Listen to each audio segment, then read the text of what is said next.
Sa kauna-unahang pagkakataon, gaganapin sa bansa ang Southeast Asian Trail Running Cup kung saan 8 bansa ang magtatagisan ng galing, kabilang na ang national team. Yan ang ulat ni Bernadette Tinoy. Puspusan ng paghahanda ng Philippine Trail Running Association of Philtra dahil sa kauna-unahang pagkakataon gaganapin sa bansa ang Southeast Asian Trail Running Cup ngayong buwan ng Hunyo.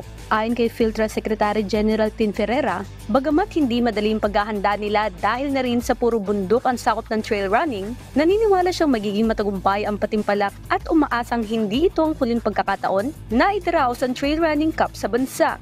Ang pinaghahandaan ng trail running team natin, yung Southeast Asian Trail Running Cup. So, meron tayong mga members ng national team. So, lalaban 8 countries from around Southeast Asia will be coming to the Philippines. So, tayo yung host country. So, tayo yung napili ng mga neighboring countries natin.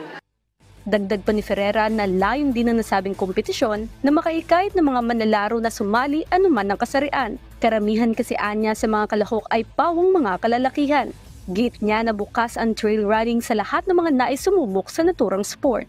Medyo intimidating Pag sinabi mong trail running sa bundok, mahirap, mag-isa ka, challenging, kumbaga maputik, yung aakyat ka, bababa ng bundok na talagang sa kawalan, no? And iniisip ng iba hindi safe. So eto yung naging image. Magaganap ang Southeast Asian Trail Running Cup ngayong June 19 na tatagal hanggang June 23 sa Bontoc Mountain Province. Bernadette Tinoy para sa Pambansang TV sa Bagong Pilipinas.